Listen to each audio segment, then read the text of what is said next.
दोस्तों का बहुत बहुत स्वागत है। दोस्तों आज हम बात करने वाले हैं दालचीनी की। दोस्तों ये दालचीनी मसाला नहीं है, ये महा औषधि है। एक प्रकार का ये सुपर फूड है। अगर आप इसे सही तरीके से लेते हैं, सही मात्रा में लेते हैं और सही चीज़ों के साथ लेते हैं, तो आपके शरीर को कई सारे फायदे मिलते हैं। कई सारी बीमारियों को भी ठीक करने में मदद करता है। तो आज के वीडियो में हम यही बात करेंगे, दालचीनी कौन-सी लेनी चाहिए और दालचीनी के साथ वो 2 चीज़ें कौन-सी हैं, जिन्हें हम लेने से दालचीनी की जो शक्ति है वो 10 गुना तक ज़्यादा बढ़ जाएगी। इसे दोस्तों 99% लोग नहीं जानते हैं। तो दोस्तों आज के वीडियो में हम इससे संबंधित सारी जानकारी शेयर करने वाले हैं। तो दालचीनी क्या है? इसे क्यों खाना चाहिए? इनमें कौन-कौन से पोषक तत्व पाए जाते हैं? और वो 2 चीज़ें कौन-सी हैं जो दालचीनी के साथ लेने से इसकी शक्ति 10 गुना ज़्यादा बढ़ जाती है। तो सबसे पहले हम जान लेते हैं दोस्तों दालचीनी क्या है और यह क्यों ख़ास है? हमें कौन-सी दालचीनी लेना चाहिए? फिर एक-एक करके उन 2 चीज़ों के बारे में भी जानते हैं। दोस्तों दालचीनी आयुर्वेद में सिर्फ मसाला नहीं माना गया, बल्कि एक औषधि मानी जाती है।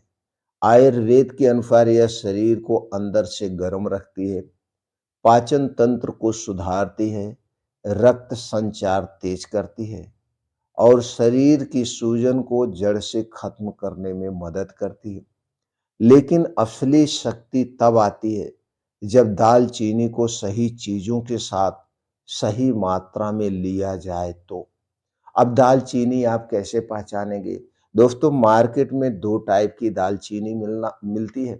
तो जब भी लीजिएगा दालचीनी का पाउडर मत लीजिएगा, क्योंकि इस पे हम विश्वास नहीं कर सकते इसमें कौन-सी दालचीनी पीसी गई है।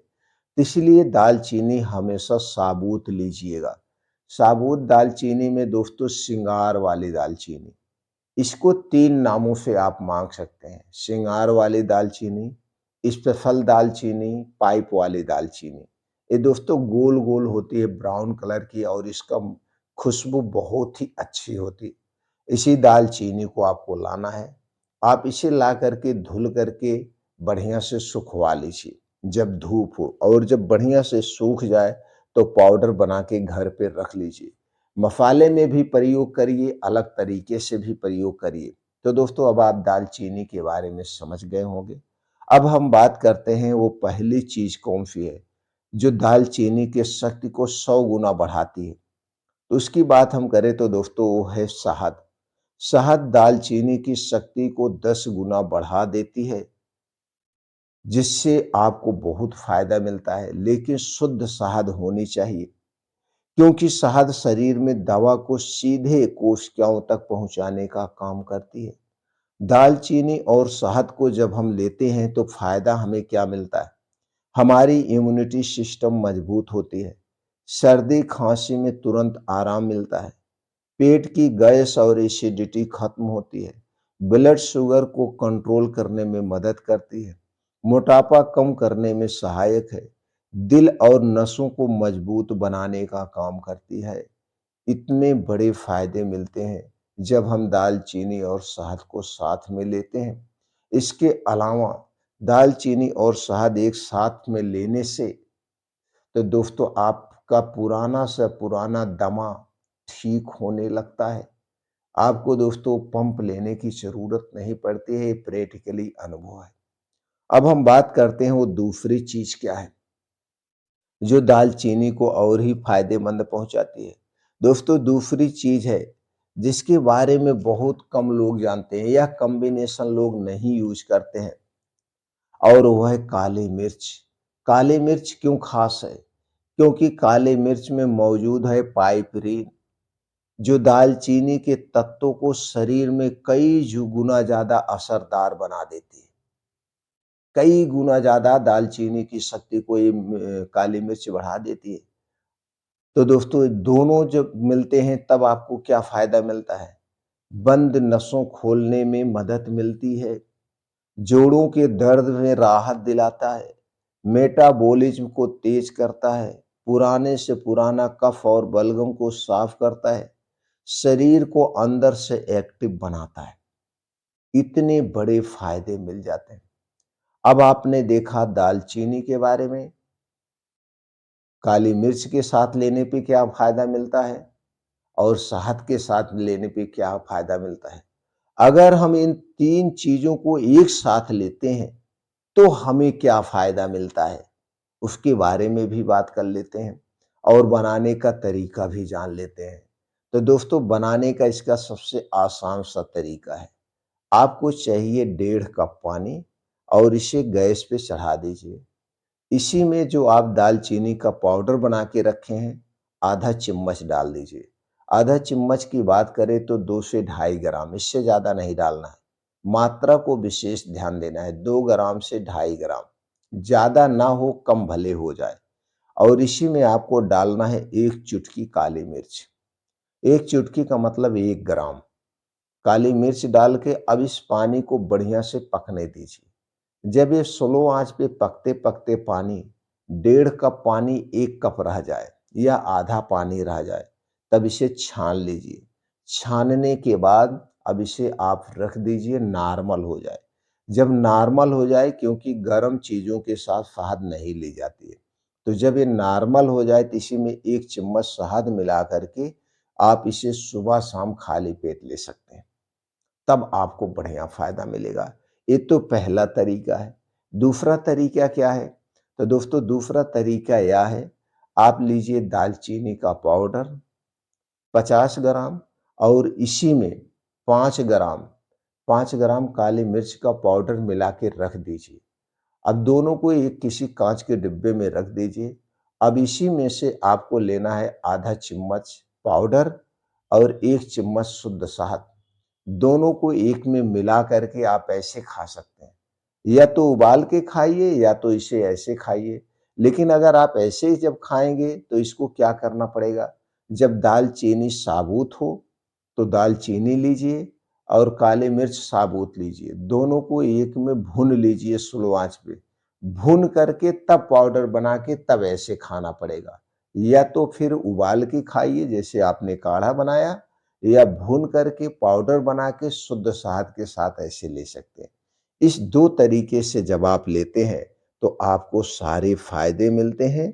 और दोस्तों, बात अब हम ये कर लेते हैं कि कौन-सी हमें सावधानियाँ बरतनी चाहिए, कौन-सी गलती हमें नहीं करनी चाहिए। दोस्तों, गलती की बात करें तो ज़्यादा मात्रा में दालचीनी नहीं लेना है, लगातार ज़्यादा दिन तक नहीं लेना है। गर्भवती महिलाएँ डॉक्टर की सलाह पर लें। अगर आपका ब्लड प्रेशर बहुत ज़्यादा है या ब्लड प्रेशर और शुगर दोनों की दवाएँ आप ले रहे हैं तो डॉक्टर की सलाह पे लेंगे। सही मात्रा, सही समय और सही संयोजन का यही आयुर्वेद का असली नियम है। दोस्तों, अगर आप चाहते हैं बीमारी से दूर रहना तो दवा पर निर्भर ना हो और शरीर को अंदर से मजबूत बनाना है, तो दालचीनी को शहद और काली मिर्च के साथ सही तरीके से ज़रूर अपना सकते हैं। इसके साथ-साथ कुछ सावधानी भी बरतना पड़ेगा, जो हमारे शरीर के लिए सबसे ज़्यादा नुकसानदेह है, वो है दोस्तों बाहर की चीज़ें। बाहर की जितने भी चीज़ें हैं, चाहे पैकेट हो, चाहे खुली चीज़ हो, वो हमारे शरीर के लिए नुकसानदेह है ही है। क्योंकि आज के समय में कोई ईमानदार नहीं है दोस्तों। सबको पैसे कमाने की लालच है और ज़्यादा पैसे कमाने के चक्कर में जो भी चीज़ बनाते हैं हमें प्योर नहीं मिलता है।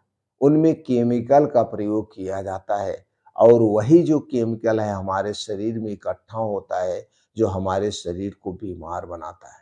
दोस्तों, जिस दिन से आप एक रूल को फॉलो करेंगे कि हम घर से बाहर की कोई भी चीज़ नहीं खाएँगे, तो आज के समय में भी आप अपने शरीर को निरोगी रख सकते हैं। घर से बाहर की बनी हुई कोई भी चीज़ न लेने का मतलब, चाहे वो चाय, कॉफ़ी, ब्रेड, टोस्ट, बिस्किट, समोसे, पकौड़ी, मिठाइयाँ हुआ, चाहे कोई डिब्बा बंद चीज़ हुआ। ये सारी चीज़ें अगर मीठी है तो चीनी, मैदे, रिफ़ाइन किए गए तेल में बनाई गई है।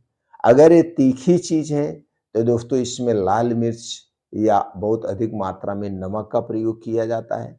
जब इसे पैकेट के रूप में 6 महीने, 4 महीने, 1 साल की एक्सपायरी रखी जाती है, तो इसे प्रिजर्वेटिव किया जाता है। प्रिजर्वेटिव मतलब होता है एक प्रकार का ज़हर। तो धीरे-धीरे हम यही सारी चीज़ें खाते हैं, जैसे कभी नमकीन खा लिए, कभी बिस्किट खा लिए, कभी मिठाइयाँ खा लिए, कभी कोल्ड ड्रिंक्स ले लिए, कभी सॉफ्ट ड्रिंक्स ले लिए, कभी अल्कोहल ले लिए या ब्रेड टोस्ट ले लिए, तो इन सब में प्रिजर्वेटिव किया जाता है। तो थोड़ा-थोड़ा ज़हर हमारे शरीर में जा रहा है, वही इकट्ठा होता है, वही टॉक्सिन बनता है और उसमें दोस्तों मैदा मिलाया जाता है। मैदा में फाइबर नहीं होता है, जिससे हमारा गट हेल्थ दोस्तों कमज़ोर होने लगता है। हमें कब्ज़ की शिकायत होने लगती है और धीरे-धीरे हम बीमार होने लगते हैं। तो सीधे तौर पे मान के चलिए, घर से बाहर की बनी हुई कोई चीज़ नहीं लेना है। जिसमें चीनी, मैदा, रिफाइन किया गया कोई भी चीज़ पड़ा है, चाहे रिफाइन किया गया नमक, चाहे रिफाइन की गई चीनी, चाहे रिफाइन किया गया तेल। रिफाइन के नाम पे जो भी चीज़ें पड़ी उन्हें हमें नहीं खाना चाहिए, ना तो घर पे रखना चाहिए, ना तो बाहर की चीज़ें खाना चाहिए। ऐसा अगर आप करना शुरू करते हैं तो दोस्तों आपको दवा की ज़रूरत नहीं पड़ेगी। इसके साथ-साथ डेली अपने शरीर को एक्टिव रखने के लिए 1 घंटे हमें धरती माता से जुड़ना होगा। वो समय है सुबह का समय सबसे बेस्ट माना जाता है। तो रोज़ सुबह उठ कर के ऐसे स्थान पे चले जाइए जहाँ पे मिट्टी हो, हरी घास हो, उसी पे नंगे पाँव तेज गति से अपने पूरी शारीरिक क्षमता के साथ मॉर्निंग वॉक करिए 4 से 5 किलोमीटर। उसके बाद योगा, प्राणायाम, मेडिटेशन करिए, भस्त्रिका प्राणायाम करिए।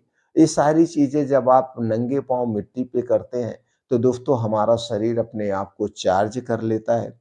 ऊपर से सूरज की रोशनी पड़ती है और सूरज की रोशनी से हमें मिलता है विटामिन डी3, जो हमारी इम्यूनिटी को स्ट्रांग बनाता है, शरीर में सूजन को कम करता है और हड्डियों को मजबूत बनाता है। अगर ये 1 घंटे डेली का समय निकालते हैं, बाहर की चीज़ें कोई भी नहीं खाते हैं और रात का खाना सूर्य डूबने के 1 घंटे पहले खाना शुरू कर देते हैं और सुबह का खाना 9 बजे के बाद, तो सूर्य डूबने के पहले जब आप खाते हैं और सूर्योदय के 2 घंटे बाद खाते हैं, तो दोस्तों डेली आप 15 से 16 घंटे का उपवास कर रहे हैं और यही 15 से 16 घंटे का उपवास आपके शरीर को पूरा अंदर से क्लीन कर देगा, डिटॉक्सिफ़ाई कर देगा।